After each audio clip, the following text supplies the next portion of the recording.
BJP हटाओ देश बचाओ का नारा लग चुका है। तो बदलते और पलटी मारने वाले लोग हैं, कब पलटी मार देंगे, क्या कह देंगे, कोई ठीक नहीं। मेक इन इंडिया किसने नारा दिया था? यही बीजेपी वाला। भारत और इंडिया को लेकर लगातार विवाद जारी है और इसी कड़ी में हमारे साथ राजद के वरिष्ठ नेता भाई वीरेंद्र जी हैं, इनसे बात करेंगे। सर, इस बयान आप कैसे देखते हैं? भारत और इंडिया को लेकर बीजेपी कह रही है कि भारत ही होना चाहिए ना। अब सवाल है कि जो संविधान नहीं पढ़ा है और देश का संविधान में लिखा है भारत और इंडिया दोनों का जिक्र किया गया है। हिंदी में भारत लिखा जाता है, अंग्रेजी में इंडिया लिखा जाता है। और मेक इन इंडिया किसने नारा दिया था? यही बीजेपी वाला दिया था। स्किल इंडिया किसने नारा दिया था? ये बीजेपी वाले। तो ये बदलते और पलटी मारने वाले लोग हैं, कब पलटी मार देंगे, क्या कह देंगे, कोई ठीक नहीं है। इसलिए इंडिया गठबंधन बनने से ये लोग घबराए हुए हैं। और हमने देखा है महामहिम राष्ट्रपति का जो निमंत्रण पत्र है उस पर भी लिखा है ये महामहिम राष्ट्रपति भारत अंग्रेजी में लिखने का पहले कभी नहीं राष्ट्रपति लिखा जाता था। प्रेसिडेंट ऑफ इंडिया लिखा जाता है। पता नहीं इंडिया से परहेज क्यों उन लोगों को है, क्योंकि ये पलटी मार पार्टी है, कभी पलटी मार सकती है। जिसने नारा दिया और 8-9 स्कीम कोई ने, खेलो इंडिया, पढ़ो इंडिया, स्किल इंडिया, इस तरह का साइनिंग इंडिया, क्या क्या इन लोग देता था। और आज इंडिया से क्यों परहेज हो रहा है? वो भी तो भारत ही है ना। हिंदी में भारत है और इंडिया जो है अंग्रेजी में है।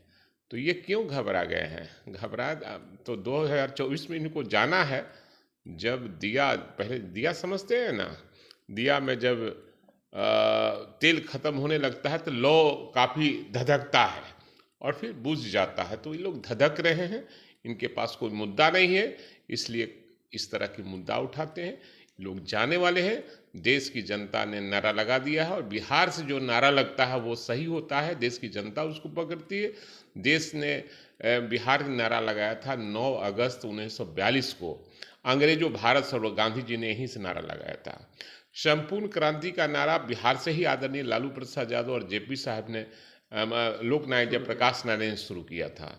और फिर 9 अगस्त 2022 को महागठबंधन का गठन हुआ बिहार में और नारा दिया कि बीजेपी हटाओ देश बचाओ का नारा लग चुका है। और इंडिया गठबंधन भी जब बना है, देश के विपक्षी एकता एक हो गया है। इसमें भी बिहार की भूमिका रही है लोगों को एक मंच पर लाने के लिए। इसलिए घबराहट है कि फिर कहीं ना बिहार की जनता ने अंगराई लिया है तो परिवर्तन होगा। सनातन को लेकर स्टालिन के बेटे जो हैं उदयनिधि ने, उन्होंने बयान दिया है। आप किस रूप में देखते हैं? अब कौन क्या बयान दिया है ये तो मैं नहीं जानता, लेकिन ये लोग सनातनी नहीं हैं और ये अंग्रेजों के दलाल हैं। जो बीजेपी वाले लोग हैं, कल के जनसंघ थे और आरएसएस के लोग, पहले देश की जनता से ये लोग माफ़ी मांगे कि हमने अंग्रेजों का साथ दिया। जो भारत के लोग हैं जो आज़ादी की लड़ाई लड़ रहे थे, जिनकी फांसी के तख्ते पर फांसी हुई, हमने करवाया है। देश की जनता से पहले माफ़ी मांगे। और हम जानते हैं हम लोग कृष्ण वंशज हैं और कृष्ण भगवान का ही यहाँ सबसे पहले पदार्पण हुआ है। इसलिए ये लोग किसके वंशज हैं ये बतावें? ये तो नाथूराम गॉडसे के वंशज लोग हैं। ये लोग क्या सनातन धर्म की बात करते हैं? आपके प्रदेश अध्यक्ष हैं, उन्होंने कहा है कि जो चंदन टीका लगाते हैं वह देश को गुलाम बना दिए। सवाल है कि बनावटी जो चंदन टीका करने वाला है, चंदन टीका सब लोग करते हैं। हम भी धर्म को मानते हैं और ये धर्मनिरपेक्ष राष्ट्र है और धर्मनिरपेक्ष राष्ट्र में हर आदमी को अपने धर्म मानने का अधिकार है।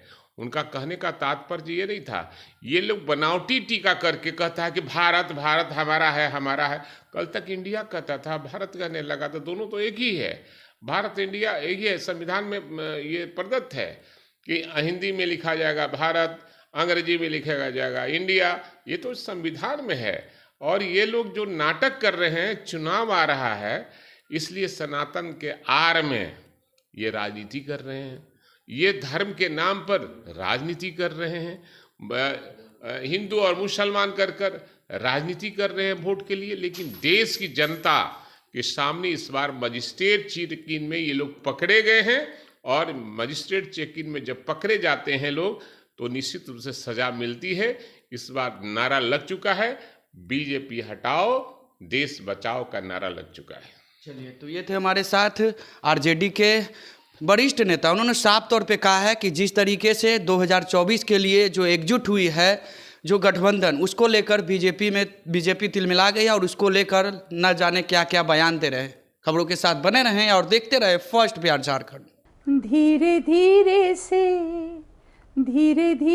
से मेरी जिंदगी में आना, धीरे धीरे से दिल को चुराना।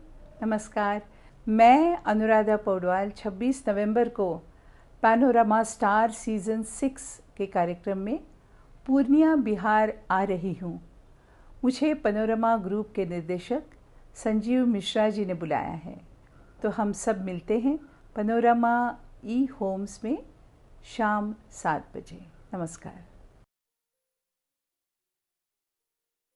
ये लो मुंह मीठा करो, आज मैंने अपना जॉब छोड़ दिया, अब हम पूर्णिया वापस जाएंगे। जॉब छोड़ दिया है? मतलब ये घर कैसे चलेगा? हम करेंगे क्या? और माँ बाबूजी क्या बोलेंगे? इसलिए मैं एक और मिठाई का डब्बा लाया। अपने बिजनेस के लिए लोन अप्रूव हो गया। अरे लोन अप्रूव हो गया वो तो ठीक है, लेकिन पूर्णिया में हम रहेंगे कहाँ? अपना घर भी तो नहीं है वहाँ। इसलिए तो एक और मिठाई का डब्बा अलग से लाया हूँ। हमने पूर्णिया में घर ले लिया है, पूर्णिया के ई होम्स पैनोरमा में। पूर्णिया में पैनोरमा ग्रुप लेकर आए हैं ई होम्स पैनोरमा। बड़ा घर, आलीशान जिंदगी और अत्याधुनिक सुविधाओं के संग। अरे अब क्यों मुंह मीठा करवा रही हो? क्योंकि हम घर वापसी जो कर रहे हैं। घर वापसी की खुशी पूर्णिया में ई होम्स पैनोरमा के संग। E homes panorama, luxurious lifestyle redefined.